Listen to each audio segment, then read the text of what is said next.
dad jokes? Come on, Cole. I'm old. I have no skills. I'll tell you what my 11-year-old granddaughter said about dad jokes. What was that? They're just not funny.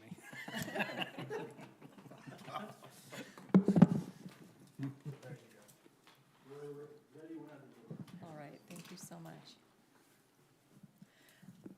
All right, we'd like to get this meeting started here. Welcome, everybody. My name is Mayor Carolyn Lundberg. I'll be presiding here at this meeting here today at 5:15 p.m. on Monday, October 21st, here in our Lindon City Chambers.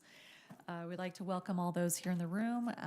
Thank you to all our council here. We have a full attendance and quorum, as well as those that will be watching online. We always begin first with, looks like we're missing this on the here a little bit. Okay, it wasn't listed on them. We'll first have an invocation by Councilmember Broderick. And then I would like to ask, would Councilmember Stewart please lead in the Pledge of Allegiance? Absolutely. Okay, thank you. Our Heavenly Father, we're grateful for the many blessings that Thou hast given us. We're grateful for our country and the freedoms that we enjoy, and especially grateful to live here in Utah Valley and in Lindon. We are grateful for each of the residents. Please bless and be with them. Help them in their lives with success and happiness. We are grateful for the wonderful employees of cities and our first responders, and pray that Thy Spirit would be with them and bless them and protect them as they provide such great service for each of us. We invite Thy Spirit to be with us here this evening as we discuss the items on the agenda. Help us to be alert and attentive and make the best decisions for our city and for each of the citizens that live here. And we offer this prayer in the name of Jesus Christ. Amen. Amen. Thank you so much. Will everyone please arise and face the flag and join me in the Pledge of Allegiance. Begin.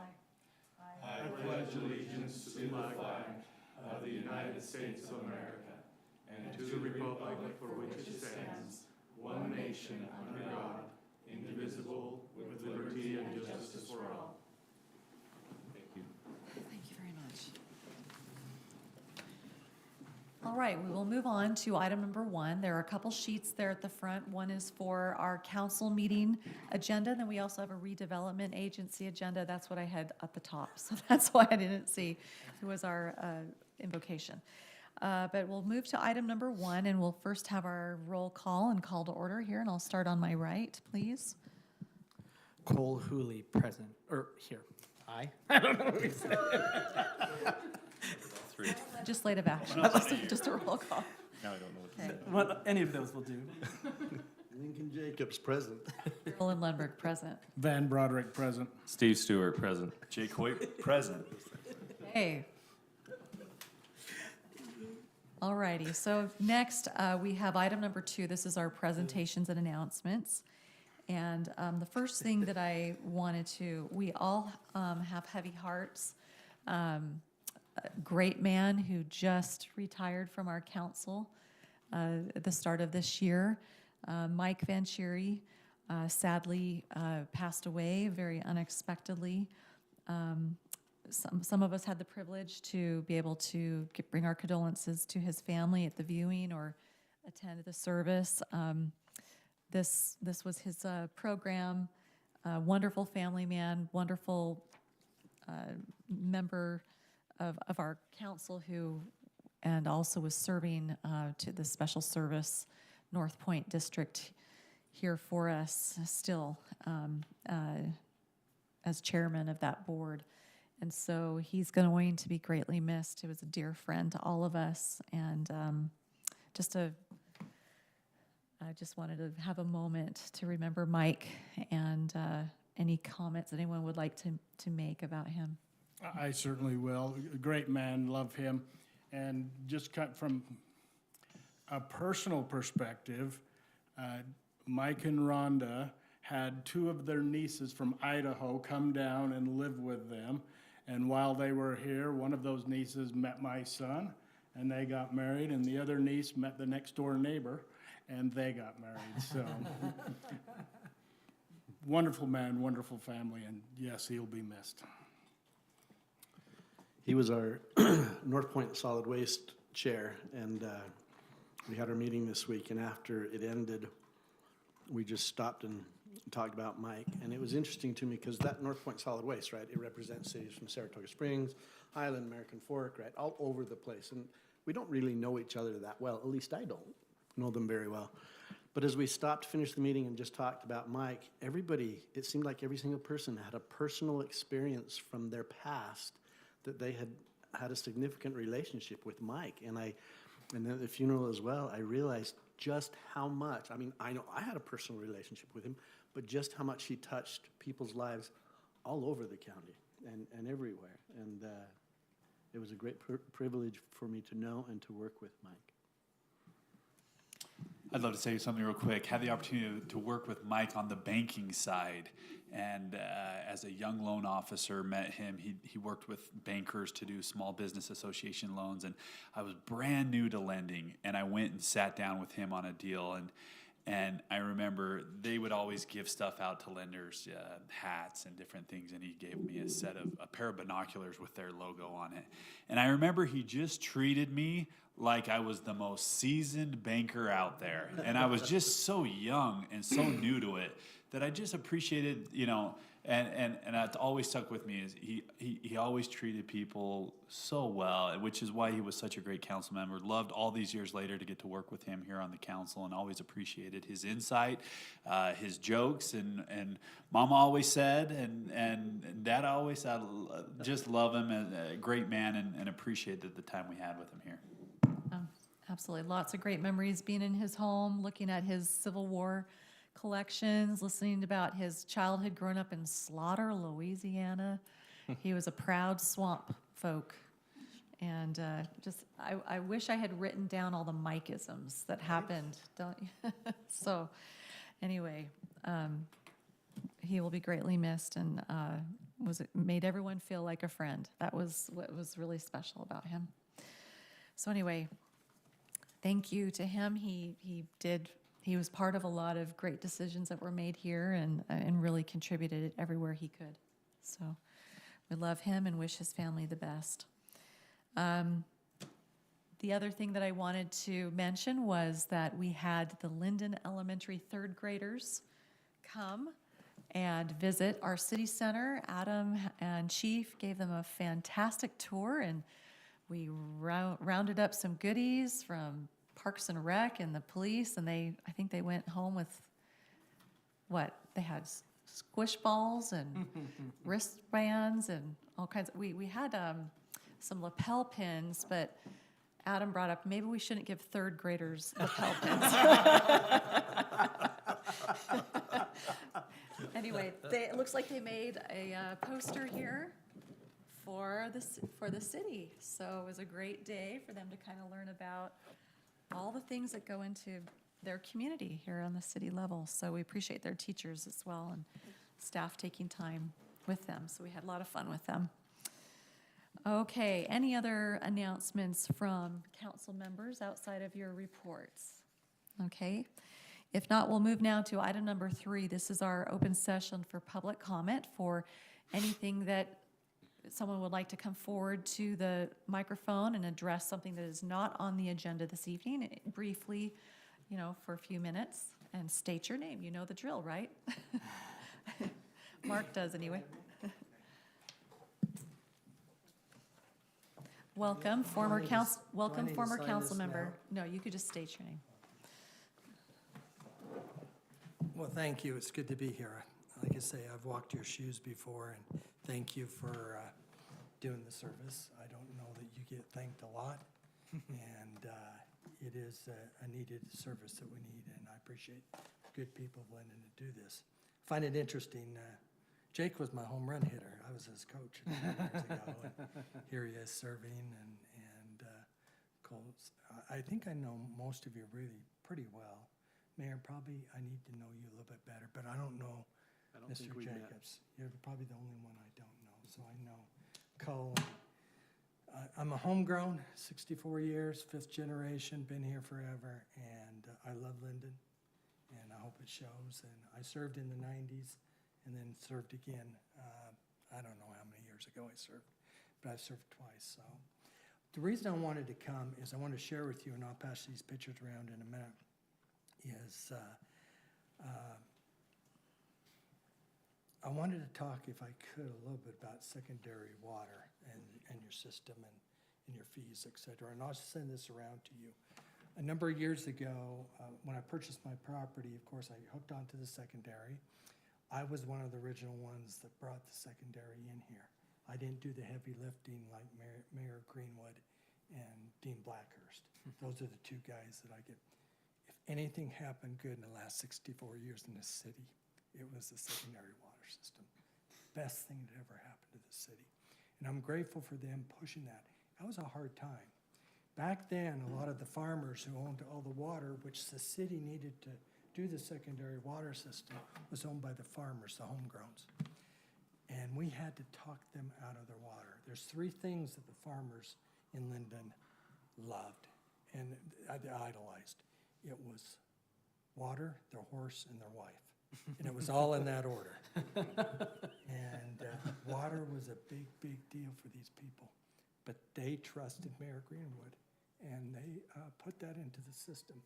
And the things that we have today and the blessings we have today, by making that system, we preserved the culinary system. That was the idea, is preserve that mind. We knew that the growth was coming, and it was just the smartest thing to do through the years. So when you guys are up here going over those discussions with secondary, you remember those people, and you remember the sacrifices that many of those farmers made. Many of them come up to me and says, "So help me, Mark." They're all my relatives. "So help me, Mark, if you're wrong on this." And I said, "No, we're not wrong. We're right. This is looking to the future. Best thing that ever happened." So anyway,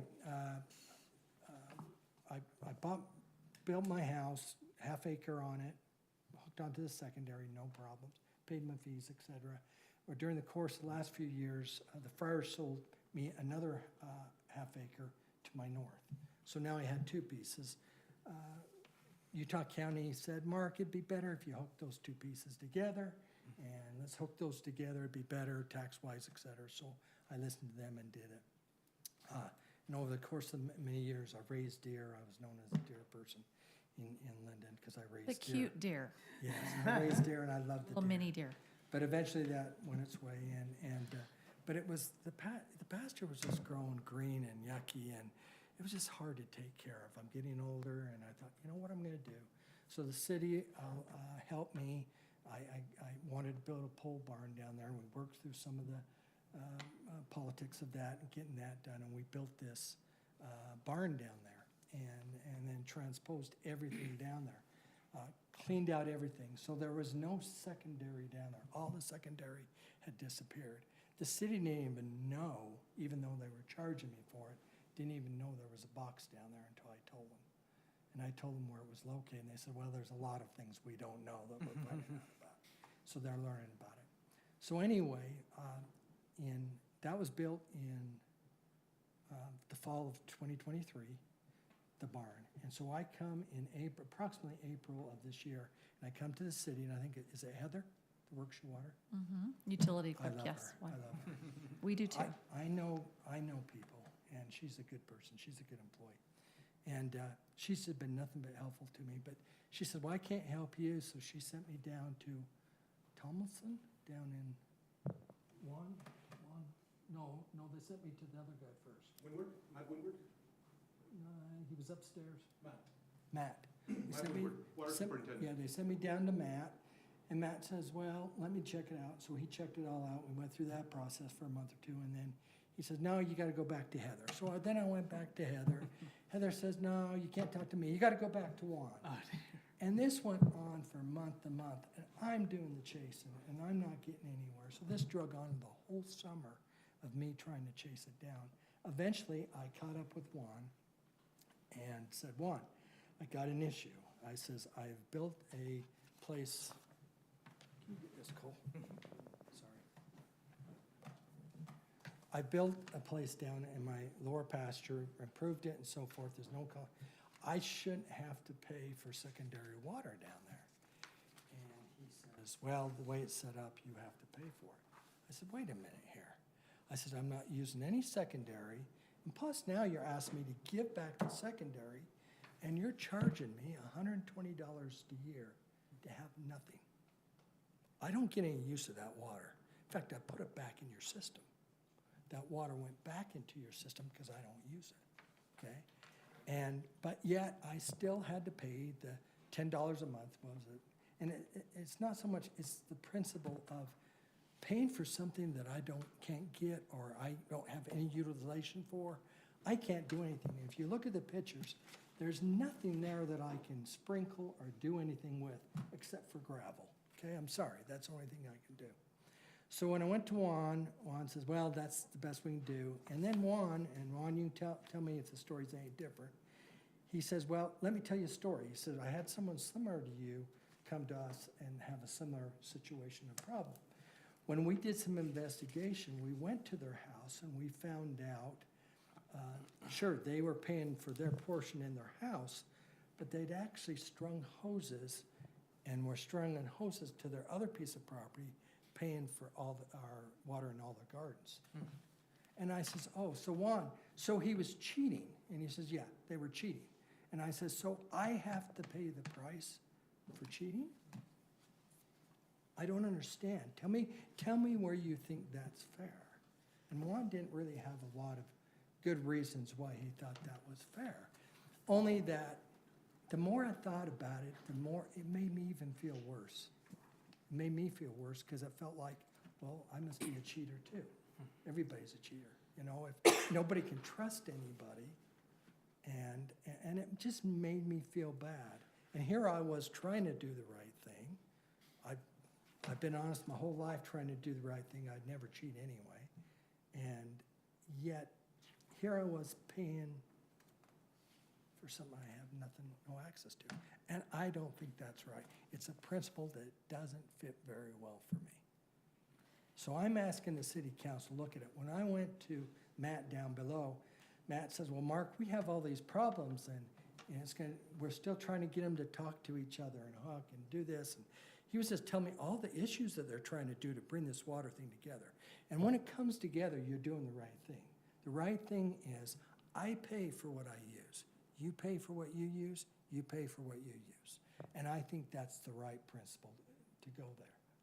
But for me to pay for something I don't use, I don't have access to, and I can't use, doesn't sit very well for me. So if I understand correctly, you have a secondary box near your home It for your isn't- yard? I don't even know if it was a box. It was put in, it's back in the corner. It is a box. So what are you using for your primary residential yard? The box is out front. It's on the west And side then, next and to this Dollar. parcel down below by the pole barn has another one? There's another box Do you have down- two utility fees happening or Yeah, one? 10 and 10. I'm paying $20 They caught the fee, but they didn't know there was another box down there. And they said, well, where's the box? They said, you have to have a box Are on the road. you sure you're being double billed for two utility accounts and not just one? Heather said $20, $10 twice. One, it looks like one might have some information for Yeah, us. so what I can clarify, if I may come here to the microphone. Thank so I you. can- So what I explained to Mark is that the current way of billing for secondary water is according to the lot size. And says, well, we have to charge what it's on the lot size. We did have a second water, when we started doing the meters, if there was if a property had 2 meters, we say, which one do you want? And we just capped the one and left the active one. So the current rate, what I told Mark is that we have to bill you according to what's in our. Do you know why they're doing it by lot In a fee size? schedule. That's how it was set up from the Do you know beginning. why they're doing it that I way? don't know. Because it's easy for you guys. You don't have to monitor anybody. You Right. just make them pay for it. So that's why at the beginning, we were charging by the lot size. Now that we have the meters, that'll be more equitable to pay for what you use, but we're not there yet. We are, Yeah, the meters will Yeah, start, But I don't come want to wait online. 3 years. I'm out. Every year now, I'm going to be out.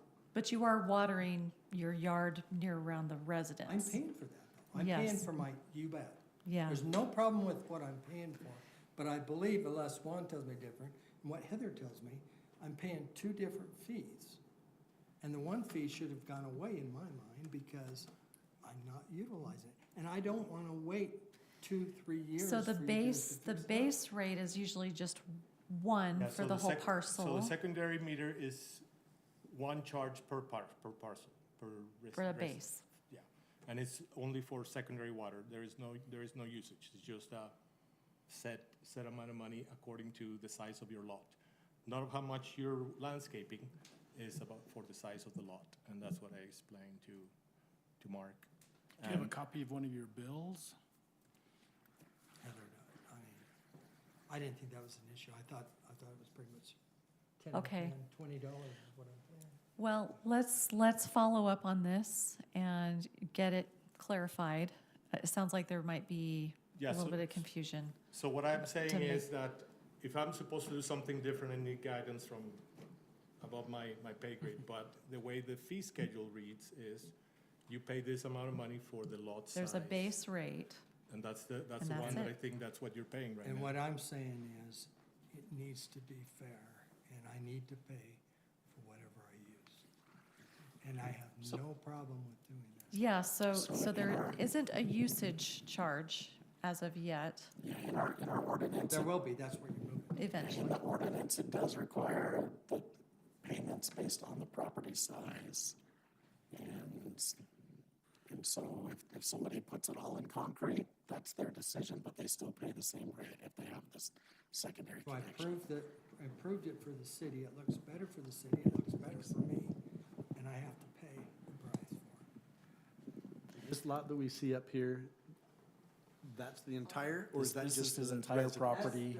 That's before the other the- half acre I bought to the north there, So where he's circling it he's right. consolidated both of those parcels into And one. there's a And- box right there about where you're There's a pointing, barn it's back now. in your corner. Yeah, just And so next now to the cursor. barn sits back here and that gravel driveway that you saw the photos of And comes there in is off no, the street. there is no place, if you look, there is no place to water or use the water or anything like that. So around the residence, can you go back to the other picture? Around the residence, you are using water, you're good to pay for that.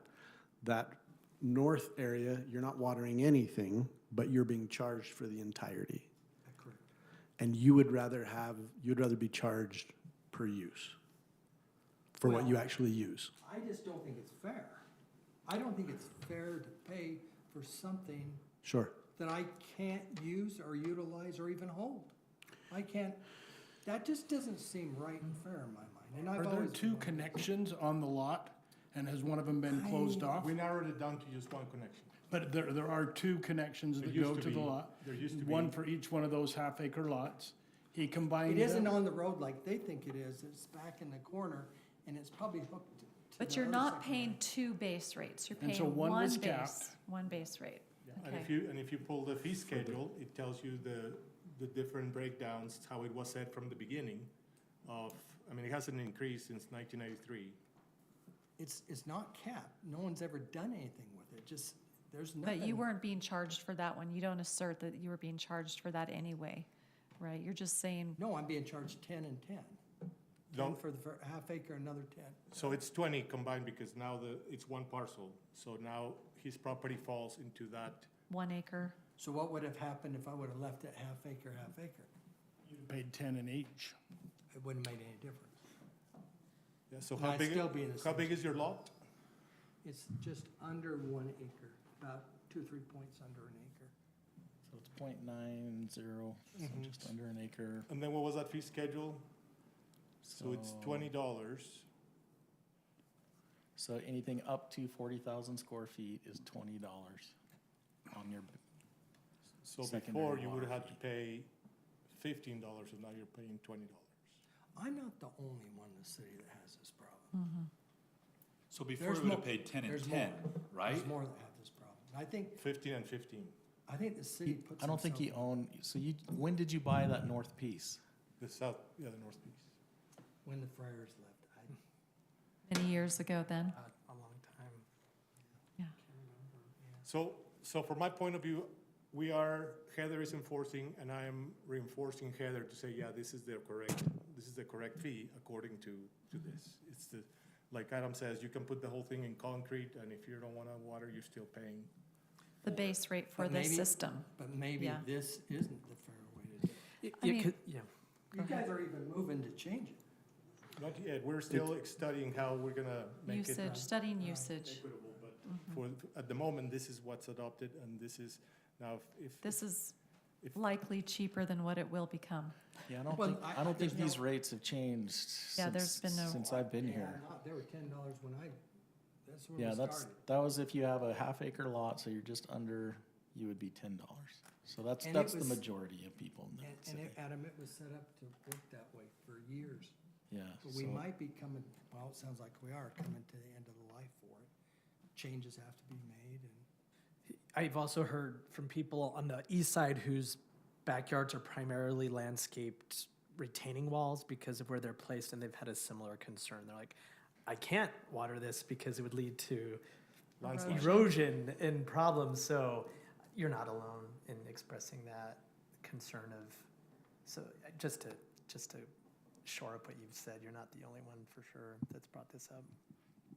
On the other side of the fence, all those farmers that were willing to donate their water, they've also been in here, and they're opposite you, quite angry because when they give it up, promises were made that they would never be metered on the water, and Thank the state of Utah for that. exactly, The federal government. exactly. I didn't like it either. But they're in here, it was before my term, it was before my term has started, but they were in here pretty angry, pointing fingers at the mayor and the city council who were there at that point. So we might call on you when we get to that metered point to have you voice for, but it's a better thing for those of us that aren't watering areas that are being double charged. But you understand. Oh, yeah. Where I come from with Yeah. this fairness is, I don't mind paying for what I use and what I utilize. I'm part of the sewer system, and I need to pay my portion there, and all these other things along the way. But this seems out of bounds to me. I don't care whether you said, well, we're gonna do it because it's easier to do it by size of the property. I don't know that that's fair. You've been on the city council a long time. What approach could we take that would be reasonable for us as a city council to put in place to change this? How do we know who's watering what? How do we know you're only using half, someone else is only using half? What I'm scared about is if you make an exception, which is what Juan said to me, well, if I make an exception for you, Mark, I have to make for others. Well, fine, but it's still, what's right is right. And maybe there's an exception made for a period of time because you are moving to a different way of When was doing the fee schedule put together? I know we had a little update there in 2022. 1990s. 1993. So you voted on it? And it's Sorry, kind I of, had to have a. it's actually remarkable that that base rate has stayed fixed despite inflation. It's still that low. I know what I pay for water in other cities. That was talked about so that we're gonna do this and it's gonna be a benefit. Yes. And bless, they're all gone. A lot of those farmers that gave their But it's waters. been this They're price, all this gone. base rate has been at this rate for Bless them decades. for giving us 30 years, Yeah. but the growth, the growth is really. Yeah, I know, I see your point, I really do. And it's interesting because we're kind of in flux, right? We're actually putting off metering so that we get good data to see, one of the things that I'm most concerned about is I don't want to see beautiful parcels like yours or others that maybe have a small little orchard or a pasture feel like they can't afford their water because now everything is tiered as if we're a big city situation. So figuring out, okay, what size parcel is a fair base amount of water to use to keep that, beautiful, any food or agricultural production. So we're trying to collect that information, and a lot of it, parcel size is going to be part of that study and equation, certainly. And so once we implement that, I think there's going to be, there'll be some sticker I love shock the for way some Where it folks. was so open before. Yeah. I mean, you can identify who the quote water hogs I mean, were. I can tell you, people on the west side who don't have secondary, they would say, please, I would gladly only pay $20 a month for base rate instead of having culinary tiered water, paying those rates to water my yard. you're right, this is an incredible blessing, and it is very cheap. I understand where you're coming from, and we're in flux. I'm okay. Yeah, The $120 probably doesn't bother me. I probably can afford it. Yeah. That doesn't bother me. The principle Right. bothers me bad, and it should bother you guys. so we need, and to your point, I think that's where we don't want to be hasty. Many other cities have put in the meters, and they're charging tiered rates right now, right as soon as those meters were slammed in. We want to take a more data-driven, methodical approach. Juan's doing a fantastic job collecting that data, talking with people, learning different situations like yours. How do we need to, so we can be reasonable and set up a system that, takes care of what we need to do. So it's a great point. I don't know that there's a solution to now suddenly do a big assessment of every lot in the city. And do you I'm have not- concrete, or do you but have this? I'm Yeah. asking you to look at exceptions. There should be some ways to make an exception. This could drag on for years. This could drag Yeah. on for 1 or 2 years. If I Yeah. could maybe just make a comment, there's two components that go in our culinary water and in our secondary water. And that's water up to the tap, if you will, ready to use. How much is that person going to use? We don't know. Is it gonna be just a few gallons, or is it gonna be tens of thousands of gallons? We have to, as a city, provide that option, and there's a fee that goes to That infrastructure to be and then maintained. there is, like on our culinary, then there are meters based on what you use. And so there's two components that we use to try to keep it fair. One takes care of the cost of, if you will, the overall system, and then the other one is an actual use cost. The way they've done it is an easy way to do it. I understand. Just take the Yeah. lot size and do it. That's the easy way to do it. But I still don't think it's the right way to do it. Well, that's how it was adopted back in your day. I think you probably had your signature on this fee schedule, and there was no exceptions. That's how I read it, but I'm here to let my bosses guide me on what Okay. it is. Mark, But- thank you. I apologize, we have to move on with the meeting, but we'll thank look at you. Thank you so much, and we can keep talking about this, and definitely, Talk about it as a point well group. made. Talk about a group. There is, like I said, the fairness that it rubs me wrong. Yeah. It would, if I was sitting on the other side, it would rub me wrong. Okay. But how do we get through that? I don't Yeah, know. it's a subsidy. Right now, those fees that we have right now since the 1990s do not pay for what our secondary water costs, so we have to. To his point, to have the infrastructure maintained, we put millions into refreshing the pipes, doing the wells, doing the pumps, doing the retention areas. I mean, so this base rate to have not increased in several decades is actually really remarkable, and it's subsidized. If you were, Look Yeah. at the water you have in Lindon. Yeah. Lindon has enormous amount of water. But it costs a lot to maintain it. No So- question, but they are So we They write are those checks. water rich. So this is a subsidized rate, certainly, and I think, but we have to look at what you, like your point, well taken, so thank you. Last thing I'll say, and Cole probably know what I'm gonna say, before you guys ever increase anything, don't forget about, who? The widows. Don't forget about the widows, the shut-ins, those that are on set incomes. Even if you move a little, there's this tendency in the city, once in a while, every year, we're just gonna keep moving it up little by little. You eventually get there anyway, and it's still unaffordable. And all I'm telling you is, don't forget those people. Okay? Thanks, Mark. Thanks for Thank listening. you. All right, anyone else with, Fill it out. I'm okay. I think we've got you on the Okay. record, We know where to find you. yes. All right, anyone else would like to address the council this evening? Okay, we'll move forward then to item number 4. This is our council reports. And Jake, are you ready to kick this off? You bet. I would be glad to. I just wanted to start with, Chief always gives me great updates. I wanted to read this one word for word just because it is really great, and I think we were all aware of the silver alert. October 12th, a resident with dementia went for a walk and didn't return. His family contacted police due to the individual's condition. Time of day and other factors, our officers immediately activated a variety of resources to include Everbridge notifications, silver alert, social media posts, CERT, etc. Thankfully, the individual was located, tired but in good health, and returned to his family.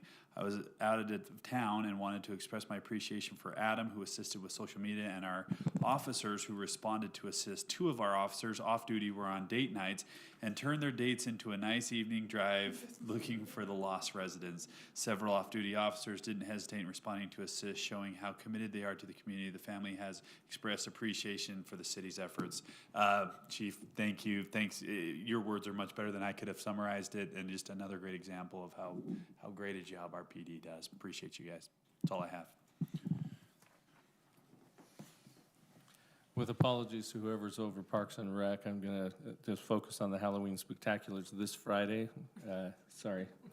But it's not about that. I'm heading toward the Youth Council.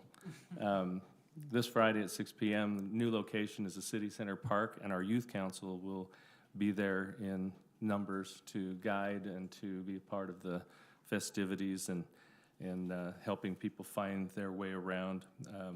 Really grateful for the youth that we have involved in Youth Council, and just invite the city to come and meet with them and have fun at the Spooktacular.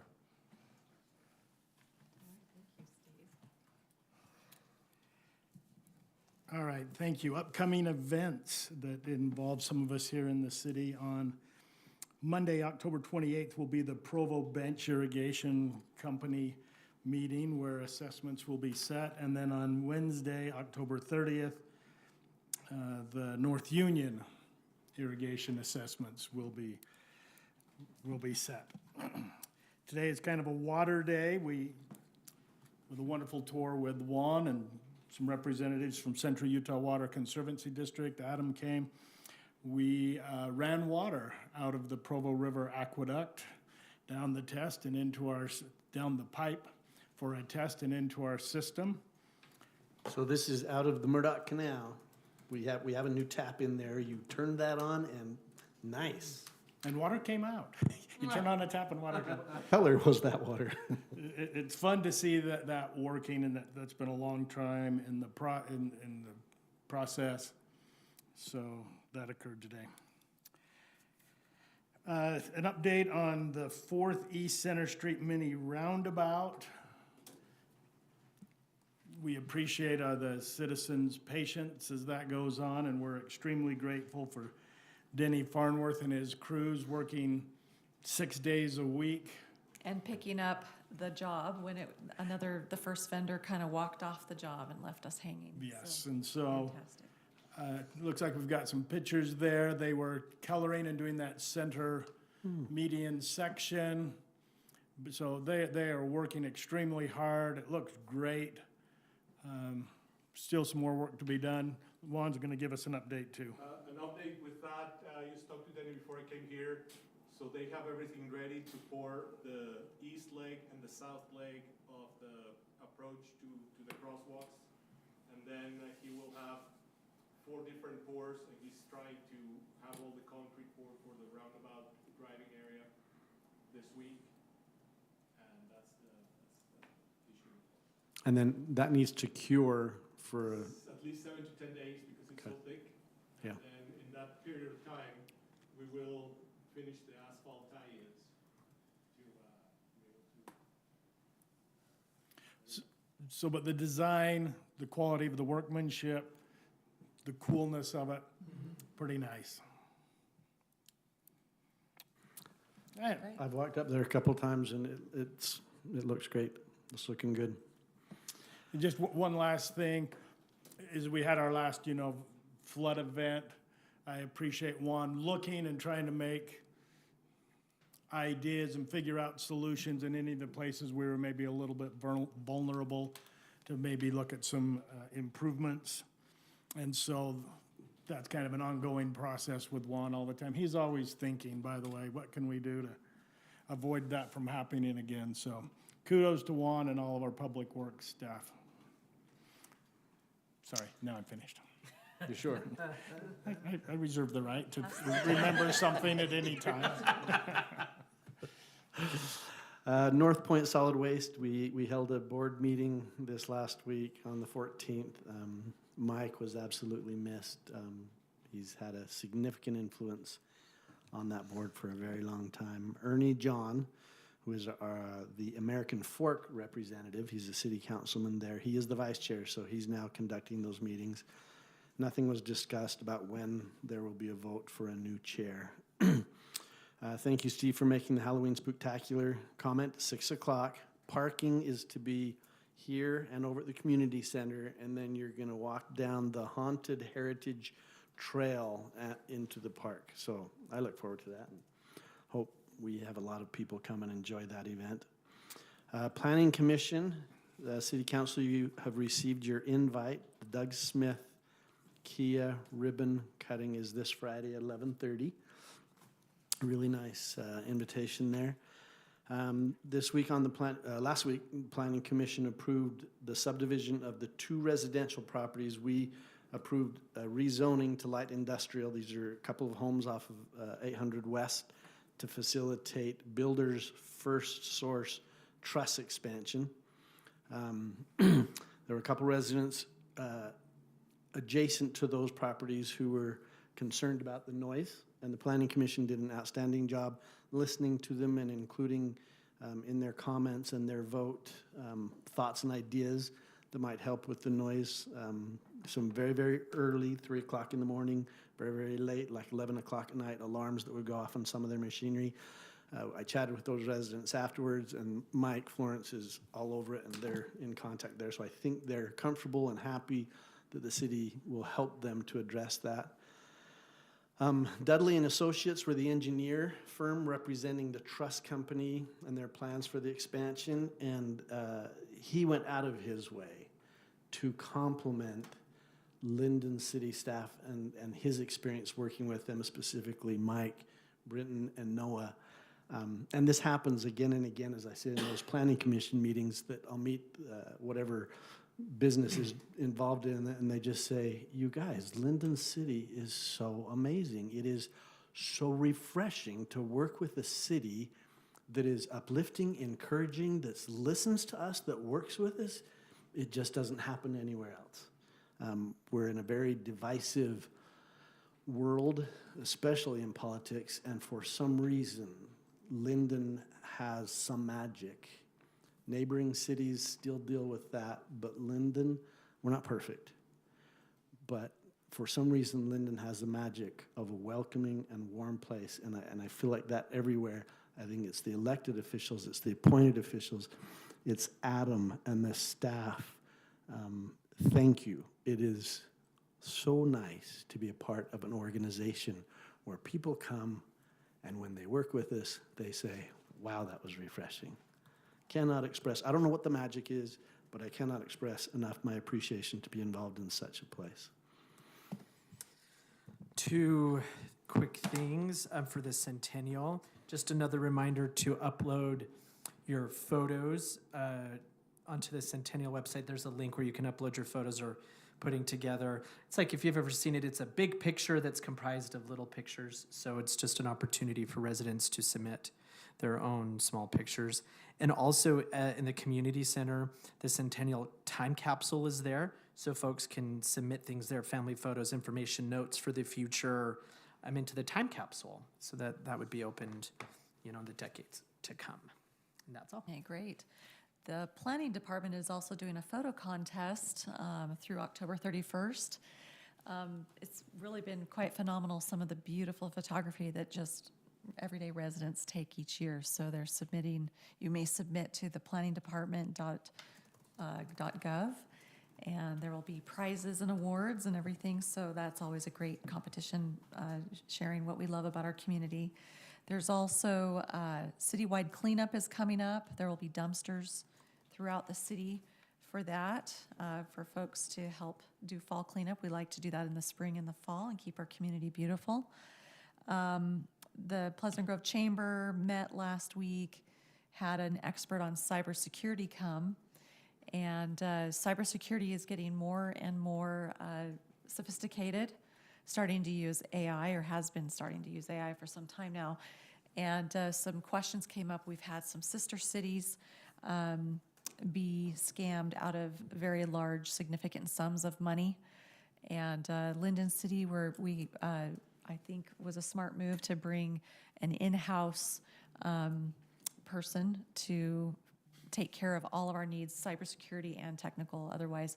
And I had asked Adam a couple questions, like, do we ever do phishing, tests of our employees and see who's responding to phishing? And I would love for you to share just a quick minute, like what we're doing for cybersecurity here as a city to protect our tax dollars. So we have, you've been part of it. You've been part of the test pool where we've sent out fake emails with links encouraging people to click on things, and John has set those up. We've actually hired a company in the past a few years ago to do that for us, and then held a training with our employees. Anybody that did click on those things had to go through a training course, and so but John is very much up to speed on cybersecurity issues. We work with the Utah Local Governments Trust. Our insurance carrier has actually hired a firm to test our weaknesses in our system. They actually try to get into our system in various ways. And then they send us a report, and that comes out quarterly.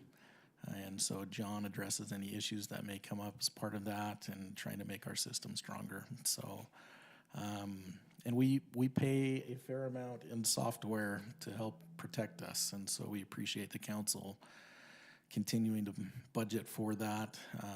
It's an important, critical issue. If we are down with our technology, we are crazy. We are very helpless to do a lot of work, and so it's critical, and we appreciate your support.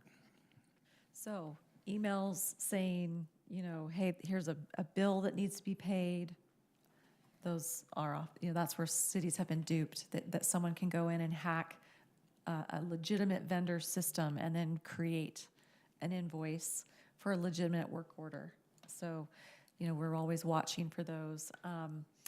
If you ever get a text or an email that says, me, Mayor, is asking you to buy gift cards last minute, that will never happen. Okay. We did have a council member fall for that in the past. And so you'll never be asked by staff or myself to do something like that. So I know you would know. Okay.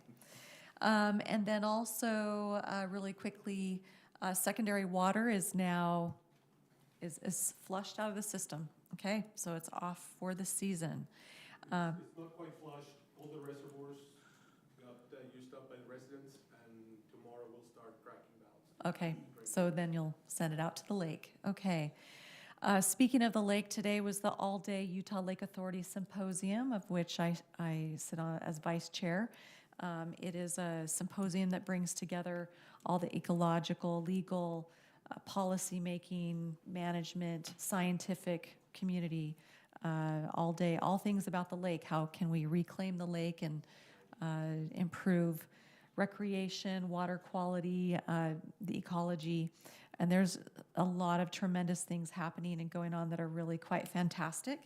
And I wanted to also share really quickly. So there was a paper done by some UVU master's students here that was really quite great. And then also, I think you all saw this the last time we had the director come, but it is now official that our nature center, Applied Science Nature Center here in Lindon, is now being officially announced. So going out to the media. So everyone is just super thrilled and excited about that. So thank you, council, for supporting that. And it's really an incredible vision. Congressman Owens and Congressman Curtis were both there today, and they're working on legislation to bring federal dollars to the lake. We already have the $5 million for the Lindon Nature Center that's in collaboration with UVU, USU, and the Hutchings Museum and the Utah Lake Authority. So this will be a fantastic place for kids and families and education, bring back the historical elements to that site, the trails, everything. So lots going on there. And then tomorrow, Mike Florence and I will be attending the Urban Land Institute Fall Conference. So we're going to be hearing a lot about the economy and what's happening with the growth in the state. Hopefully have some information back for you all. We will be with Castlewood for the day tomorrow as well. So one of our development partners here in the community. And with that said, I think I'll go ahead and pass now to the administrator's report. I did want to ask when the well is going, the big well drill rig is going to come and set up there on 600 North. We had a pre-construction meeting with the contractors on that, and that's probably in the next week or two. We're gonna start mobilizing, pipe equipment and the sound walls and all that, but they haven't given me a day when to do. I told them to give me a 48-hour notice so I can do the road closures. They're gonna, go ahead. They're gonna start bringing in some materials and things to set on that gravel pad area before they shut the road down. So it'll be the least amount of time on the road closure as possible. That's great. So- Thank you. So you might see some activity out there before the sound walls go up, so. But they'll give us 48 hours to close the road. We haven't received that. Okay, and get the detours set up. Okay, wonderful. Administrator's report. This is item number 5 on the agenda. You know, we covered, I think you guys brought up most issues on here. Just an FYI, at our next meeting, we'll be discussing engineer's recommendation to turn 200 East and Center Street into a 4-way stop. And so just a heads up that will be coming. And then also, if you get questions, we've striped just the center line on Center Street with the intent. We will be doing a slurry seal kind of overlay in the spring. We've kind of missed that window and with temperatures and things, and so in the spring we'll do a final slurry seal, and then we'll add all of the striping, the fog lines, everything else after that. So that's all I have. Okay, thank you. All right, we'll move on to item number 6. This is the approval of the minutes from the city council meeting that we held on October 7th.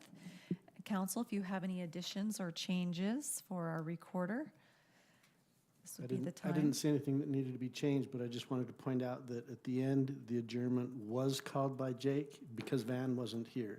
So that is accurate. First time in 10 years. Let the record show. The streak was broken.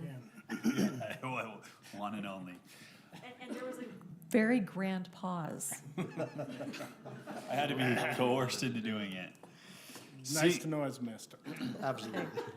Seeing that, I'll make a motion that we approve the minutes. Second it. Okay, we have a motion by Councilmember Hoyt, seconded by Councilmember Jacobs. Any further discussion?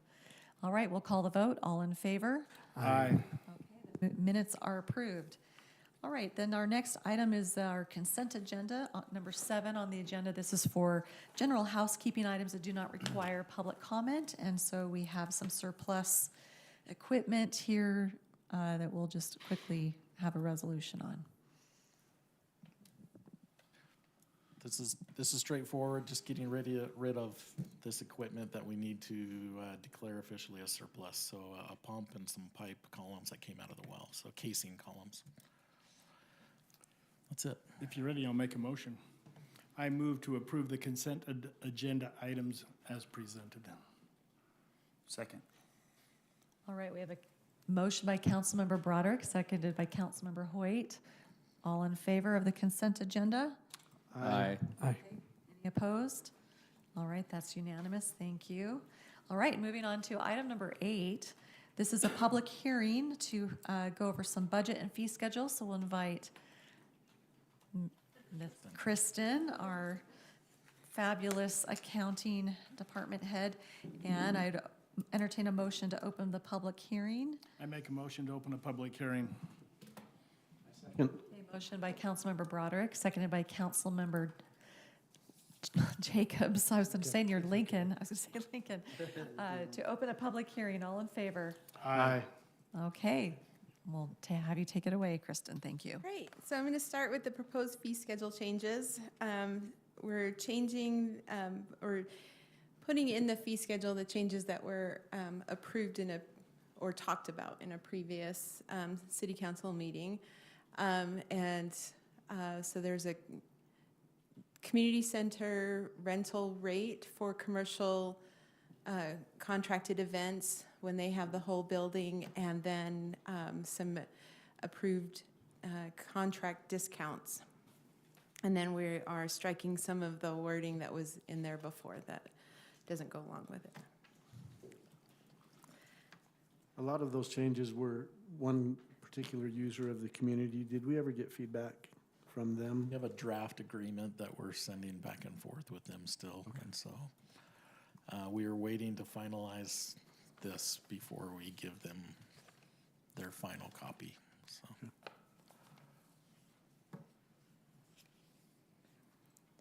All right. And then moving on to Notes? budget amendment. So we have quite a few changes. Significant portion of that is just reallocating budget for software so that we can track it separately. Before, it's been either in subscriptions or it's been in like if it's a maintenance contract for software, then it's been in professional services. And so I'm just trying to get all the software in one place. And as the city has grown, we've gotten more and more software that we're using, and it will help us track the software that we have. So that large credit and debit, 144.7 and 143, Yes. is that transaction, and it's just, that's not Yep. necessarily increasing, it's recategorizing. Correct. Okay. Correct. Yep. So that's just Instead moving. of charging each department a fee for that Adobe software, we're putting it all into one spot. Well, it's Is still, that- it's still going to be allocated to the different departments, but instead of going to subscriptions in administrative department, now it's called going to software. Okay, thank you. So, yeah, so we're still allocating costs to the various departments, but in a different line item. So there were multiple software maintenance subscription, but it looked like they were different accounts. Is that different vendors, each one of them? So Or is those, that, sorry, so the different account numbers, that determines the department. And I'm sorry, because that totally makes sense to me, and I didn't, I didn't think about how that, you don't know that that's going, that, the 1042 is for court, and 1044 is admin, 1045 is legal, 1051 is Yes, we need government a buildings. translation barcode. Sorry about that. Thank all you. right. So yes, those are the many accounting departments throughout the city. In that same section, I got lost in the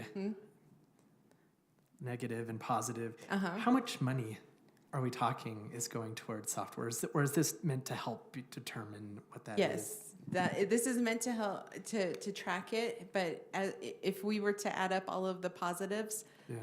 which I have not, I apologize. Okay, no, you're good. I started and I was like, what's the number, Okay. It's probably going a couple 100,000. Okay.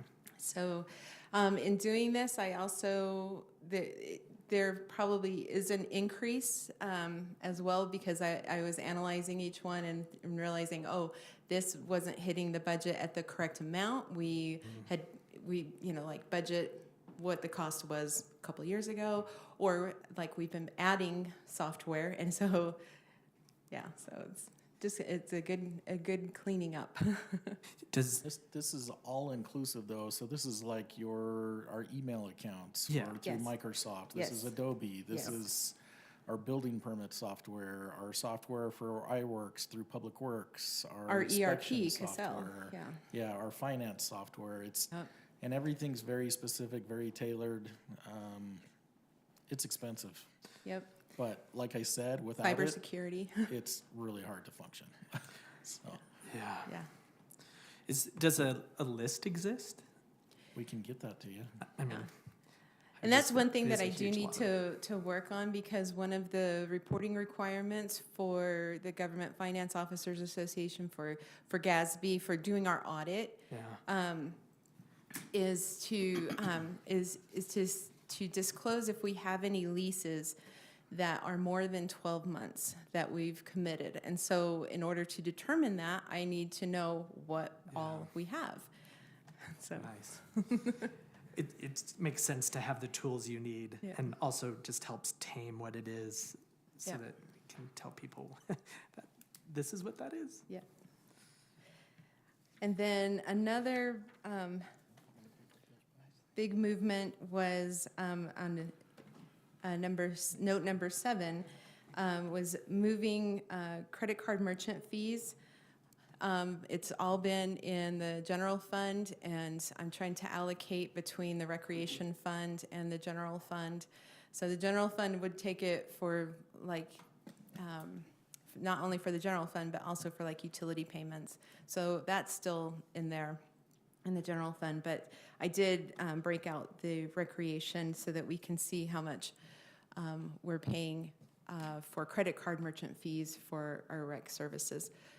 Because we aren't charging a credit card service fee on top of what they're paying. So, and we're trying to make sure that our, like, the sports fees cover what that credit card merchant fee is, as well as all the other costs. And so this is, again, helping with understanding the costs and allocating them. Let's see. So I don't know if you have any other questions about, so I mean, there's some other big amounts, but I think that, you know, like on number 14 with the wells, that increase of 756,000, I think you're aware of that from a previous city council meeting. And so, Number 15? yes. Is that, I know it's from Oh. 2 different accounts, and that's the Pleasant Grove, and we talked about needing land so we Yep, can have right our of way. utilities. Yep. So it's just, It's It's just allocating it 22,500? between water and sewer. okay. So the Sorry, total again with the sticker numbers. price was 22,500. Yeah, and not was, it does say purchased, but that is a typo, sorry. It is a budget for a future purchase. Okay, awesome, thanks. So that was the portion that we said Yeah. we would contribute, so PG's paying like triple that, Right, right. I just, if they can make it happen. They're still working on it. All right, thank you, Kristen. Council, any further questions before Thanks for all your work, approving Kristen. these? Yes. Balance fund looks great. Yes, Like, looks yes. incredible. To have that, yeah, healthy fund balances. If everybody's ready, I'll make a motion. Or do we have to close our public hearing? Yes, we do need to open it up for, Motion I was meaning. we need to open it up. Any comment or questions from the public that are here present? Right. Okay, I make a motion to close the public hearing. thank you. We have a Second. motion. Motion on the table by Councilmember Broderick, seconded by Councilmember Hoyt. Any- Stewart. Oh, Stewart, Yeah, it was my I was trying to voice. point at them. gotta get that mic right in the face, right there. All right, second by Councilmember Stewart. All in favor to close the public hearing? Aye. aye. We'll now bring this back to you, council, for the amendment. I'd like to make a motion that we approve Resolution 2024-29-R, amending the fiscal year 2024-25 budget and fee schedule as presented. Second. Motion by Councilmember Hoyt, seconded by Councilmember Broderick. All in favor of the amendment as stated? Aye. Any opposed? Nay. And it was just because the fee schedule is combined with the budget amendment, and I just had the same reservations that I noted last time about the fee schedule change. Specific to the community center. Yeah, Perfect. unless there's additional information about that, but that's it. Otherwise, the budget, I was fine. Very good. Noted. All right, we will now move to item number 9, and we're going to recess to the Lindon City Redevelopment Agency meeting here for a moment. If you're ready, I move to recess the Lindon City Council meeting and convene as the Lindon City RDA. Okay, we have a motion by Councilmember Broderick. Do we have a second? Second. Seconded by Councilmember Stewart. Okay, all in favor to reconvene to the RDA? Aye. Any opposed? All right, we will now open our RDA and begin with a call to order. So I'll start here with you, Councilmember Hooley. Do I, You got a second chance here. Present? Cole Hooley, present. Lincoln Jacobs present. Present. Roderick, present. Steve Stewart, present. Jake Hoyt, present. All right, we'll go ahead and start with item number 2 after the roll call is the approval of the minutes from the redevelopment agency meeting that we held back on June 3rd, 2024. So if you've had a moment to review those. I've reviewed those and like to motion to approve the minutes of June 3rd, 2024, the RDA minutes. All right, we have a motion by Councilmember Hoyt. Seconded by Councilmember Broderick. Any further discussion?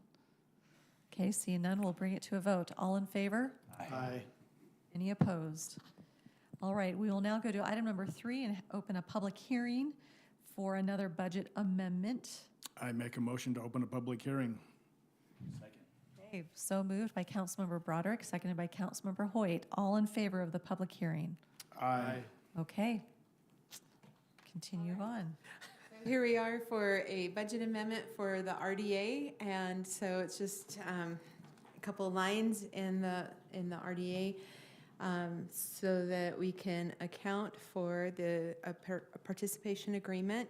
It was budgeted last fiscal year with the anticipation that the business would meet their opening goal. And so they were a little bit later opening than they had anticipated, and so we actually paid on that participation agreement this fiscal year instead of last. So it's just moving that forward.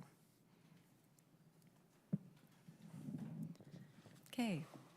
Any other comments, staff? Any further questions, council? Pretty straightforward. All motion to close the, Oh, we have to give them any questions or comments from the public? All right, this is your chance to get on the record. Okay. All right. seeing go ahead. none, I'll motion to close the public hearing.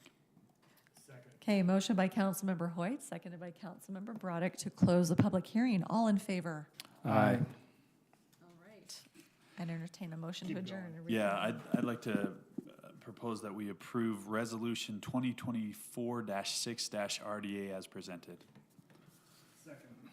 Okay, we have a motion again. First by Councilmember Hoyt, seconded by Councilmember Broderick. Any further discussion? All right, seeing none, we'll bring it to the vote. All in favor? Aye. Motion to adjourn the RDA Can you do that, man? and reconvene as the Lindon City Council. Second. Hey. He can have the RDA. That is not a real one. Ooh. All right, so moved again. It's a triple threat, triple axle. Motion by Councilmember Hoyt, seconded by Councilmember Broderick to adjourn and reconvene. All in favor? Aye. All right, very good. Thank you very much, Kristen. Thanks, Kristen. Thanks for all you do. All right, we are now back to the regular agenda here, and we are on item number 10. This is a review and action regarding a contract with BioWest. So we will learn about this here. Well, And Juan's coming presented up. by Juan, Let me Public just- Works. Yeah, well, let me just orient you really quick. So Juan had applied earlier, I don't know, a year and a half ago. John with Mackey, the state. DWQ, Utah Lake Authority. We had one award for piping, and then they said you can't use the money for piping. So we're now doing a riparian Right, so- enhancement. Now, so we are putting the money on the west side of Geneva Road, right on the border with Vineyard. In the main Instead of ditch. piping the ditch, that section of ditch is in really bad shape. It's undermining a lot of the neighboring property. So that was gonna be phase 2 of the main ditch maintenance. I was gonna focus on piping the ditch, and then this is gonna be phase 2. Now we're making this phase 1 of the improvements to our stormwater, and I'm still looking at piping the main ditch like we were originally planning, but it's gonna have to be out of our own Funds, yeah. So this BioWest is as part of the grant, the state wants to quantify the benefit of the money they're putting down. So they quantify things by monitoring water quality. BioWest was selected because they are one of those leading consultants that does a lot of rehabilitation of wetlands, do a lot of water quality. They're currently the people that maintain the wetlands for the power plant, and the state bought into having BioWest be one of those consultants. So this contract that we have, this agreement, covers a lot of the water quality sampling, as well as doing a master plan to rehabilitate that area through there with eliminating noxious weeds, how to plant, how to clean, how to maintain. They're also going to do a study of the flow and the capacity that we need, how wide the channel needs to be, what velocity we need to maintain, because there is an opportunity to do some good rehabilitation of that stream, and so we have the right water conveyance through it. So in that document, there is different charges for different items. That is a not to exceed. As we see that we need to modify it, we can not spend the money or allocate, but it's a not to exceed amount of the money that we are spending, that we're getting from there you go, that's the amounts. If we were to spend all $750,000 on that side of the Geneva Road, our contribution to that 750 would be 20%, which will be roughly bringing in the total amount of money spent to $937,500. Our match as an entity would be 20%, which equals to about $187,500. But doing the split with Orem and Pleasant Grove, our out-of-pocket for this money spent would be about $60,000.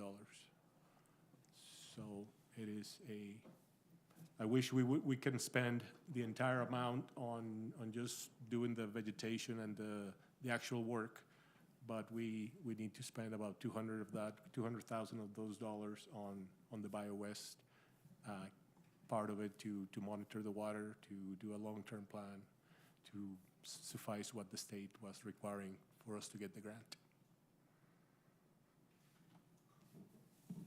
Any questions? Yeah, I noticed, and you mentioned it, the cost doesn't exceed.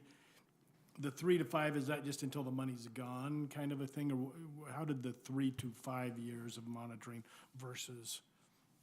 Depending A on fixed what number. baselines we start finding in the first couple of years, we can choose to say, okay, we'll take it from here. The state wants us to keep monitoring forever, see what betterments we do to our system with education, with farmers, with all the different participants that put water into the stormwater. We still need to come up with a numeric report. So as far as this money goes, we can say, well, in 3 to 5 years, we'll be able to get a good baseline, and then at the end of 3 years, I mean, I'm trying to spend as little amount as I can from that. So as soon as we get a good grasp on what they're doing, we'll just do it in-house. And I have to commend Juan. He's approaching this so holistically. We have the accountability for the grant, the strings attached with the grant, but maximizing, the dollars that we're going to put in and what the grant can provide. But he's looking at this holistically, not only for the ecological things that are the focus of the grant, but also water capacity, improving our water capacity long-term through this section. And it's also along the Heritage Trail, so it's beautifying it, making it a beautiful thing for the community at large. This will be the first lake to mountain complete trail in the county. So this section is really a beautiful little section, kind of. And the strange thing of the agreement is that Orem, in the way the agreement reads right now, Orem is supposed to be taking the lead on the maintenance of this area. Well, Orem doesn't really have It's a vineyard border. in Lindon. It's a little tiny bit of border. Vineyard is all the industrial. I mean, look at that picture right there. Yeah. And it's more of a. So I'm trying to work with Orem. Mostly Vineyard doesn't really have any input on this one, but I'm trying to get this where probably Lindon is going to want to take the lead on the maintenance, and then just kind of how they were doing with the sewer plant, where they just send us the bill. We're going to do it the other way now, and work with them. No, improve they're this. really It does take a lot of water. When we had our flows from the last big rain event, you can see how that bank is just completely eroded. Yeah, and it it's- used to be quite green and lush, and it's Right. wiped everything, the vegetation away. Yeah, so I think it's gonna be a great project for Lindon, and just put the dollars from this grant to good use. So the figure that you had in the email, the 60,000, that is for the entirety, the 937,000 amount? That's the portion when Yeah, we so- expire the whole grant? If you look at the 750,000 is the grant that we're getting. And then We have a to add our 20% kit. match, which that brings the total to 187.5. Gotcha. And then there's that split formula of how much Orem contributes is 50%, Pleasant Grove is 17.57%, and we are 32.6. So by multiplying that amount by the 187, that gives us that Yeah. total of 60,000. So the 201,000, that's the bill that's going against the 937,500. But we're still just paying our percentage Right. of the 200. So the way this grant works, because we are the leading entity, we will pay, when they send us a bill, we'll pay 100% of it, and then we apply for the reimbursements. Okay. And the percentage. So that's why we, in our budget, I think for that part of stormwater maintenance, I have $1.6 million for a whole bunch of projects, which is more than is needed for this. But we kind of front the expenses. We're actually getting over $800,000 reimbursed, and we are kind of taking the lead on making this corridor. That's awesome. All right, council, any other questions on this?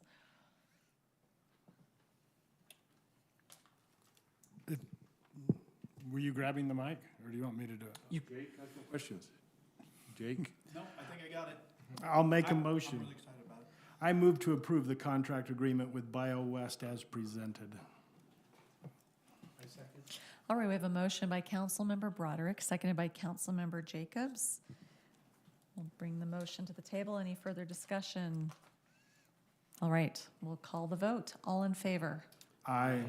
Any opposed? All right, make it so. Thank you very much. Thank you. All right, item number 11, this is a public hearing for another surplus resolution. So I'd entertain a motion to open the public hearing and then turn it over to staff to present. I make a motion to open a public hearing. All right, we have a motion by Councilmember Broderick, seconded by Councilmember Stewart to open a public hearing. All in favor? Aye. All right. What we're doing tonight, this is a resolution to declare 8.21 acres of property that the city purchased for economic development purposes along 700 North, declaring this as surplus with the intent to transfer this land from Lindon City Corporation to the Lindon City RDA. And we had talked about previously just declaring this as surplus. Mike actually had a great catch on some of our transactions that occurred earlier on when we bonded for this property.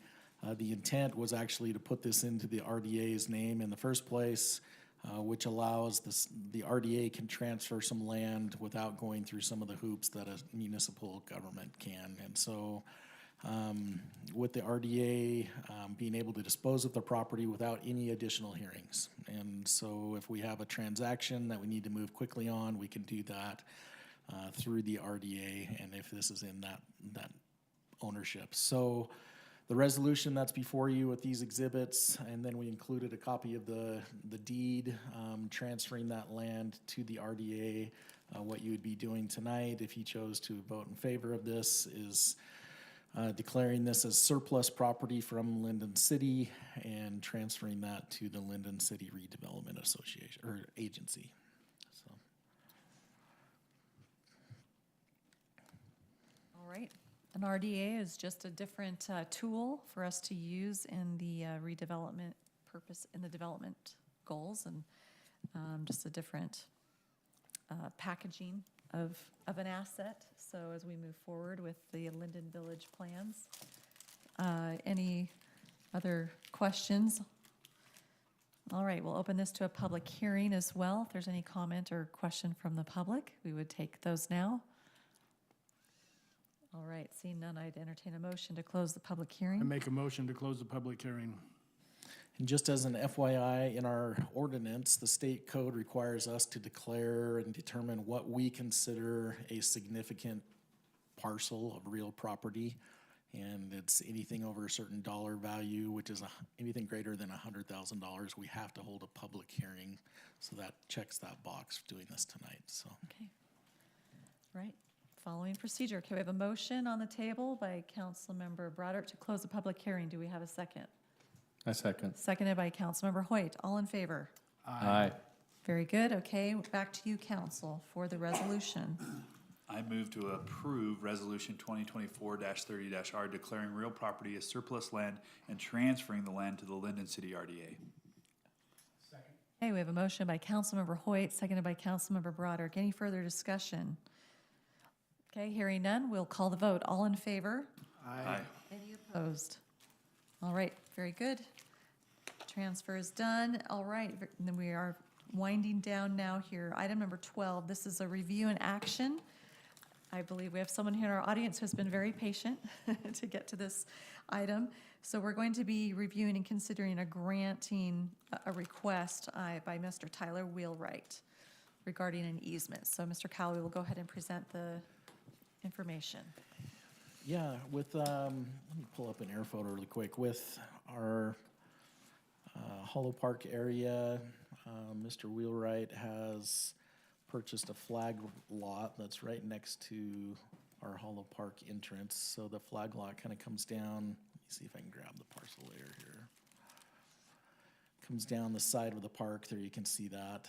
And as our engineers had looked at this and worked with Tyler to get power to this property, it was determined they would have to run and trench down the street over to another location where we could bring the power in instead of dealing with that road cut and an easement in our road right of way. It was determined Rocky Mountain Power said they could pull off of an existing transformer in the Hollow Park area. So what we've shown in your map, or sorry, in your staff report, we highlighted just the yellow area, which is the distance here between an existing transformer over to the fence line to get to Tyler's property. This is pretty unusable property. We have a 100-year lease, and which was done 20 years ago. So an 80-year-ish lease on this group home. The city actually owns this group home property and leases it to the Utah County Housing Authority. And so that long-term lease, if anybody ever asks about that, some of you may not have known that. So we own the property and the home? We don't own the home, we own the ground. And they had a 100-year lease that has 80 years left on it. Yeah, and so there's, my understanding, there's 3 individuals that live there and then a caretaker that's a permanent full-time position that people rotate in and out, and so. What's our lease payment? 0. 0. It was an effort to try to provide a housing option for these disabled individuals. So that was done before I was here, and so not something I'm entirely aware of the details, but that's about as much as I know, Jake. So being that that's not going anywhere, let me drop that pin here. As we talked with our staff, you can see here, this is not area that we would anticipate building anything or landscaping in some other fashion. And so it would be a 10-foot wide easement from that transformer and about 50 feet long to the fence line. We priced that out, given some appraisals that we had in the city, and estimated the value of an easement through that area, non-exclusive, would be about $1,800. And so we understand that Tyler's willing to compensate the city for that value, so. Right. And technically, Rocky Mountain Power is the easement holder, so this is Rocky Mountain Power that would be the easement owner. That easement, can that be used by other utility? It could be. This is non-exclusive, and so, yeah, so if we needed to use it for other purposes, we could. They couldn't exclude us from using the ground for something else. But they do have some stipulations, things like we can't plant any trees or fences, things like that on it. Can't build anything on it, but we wouldn't anticipate that. How do easements work? So they own it, or we own it, So but they the- get to use it? So we own the ground still. The city still owns the property. We would just be granting this 10 by 50 area that allows them to use it for their power needs. And an easement on value is typically what we've seen is about a 30 or 35% of the value of the ground. And so you're encumbering it. You can't use it for everything you want, but you can still use it for a lot of things. And so that's where we came up with that dollar amount. So. But they can come dig it up and do maintenance, drive trucks on it, whatever they need to for Yeah. access, so. And this is cheaper for Tyler than having to pay for the trenching across the roadway, but we also felt like it was better for the public where we're not shutting down the road during that construction and then also not having another patch in the asphalt that we have to deal with and another utility line in the street, so. That's awesome. What happens if in the future the city wanted to do something that was against the uses of that? It says you can't do that, and you're like, oh, we do now. Yeah, using our crystal ball, we didn't anticipate any use that we could see there. Yeah. So I don't think so either. in that timeframe, so. And for council members that are somewhat new, these are fairly common. We have reciprocal easements sometimes with private property owners where we have an easement on their property. For example, the colleges granted an easement for us to have the power and some services to our new building at the cemetery. So it's a fairly common type of a arrangement where it makes sense and it's reasonable. Are they just running a power line off of that transformer, or will they be putting a transformer on the other side? Do we know? Do we care? I don't know that specifics. I mean, the city has an easement on my property. They have a path going to the park and manhole, sewer, All of line. your properties have easements on them. Yeah, we all have easements, so. Awesome. Yeah, And anything you would like to say, Mr. Wheelwright? Welcome to Lindon. Are you going to be Longtime in- resident of Lindon, right? Yeah. Awesome. getting to stay in Pickleball Lindon? noise. You'll have your own private pickleball and tennis courts right there behind you. That's not part of the agreement.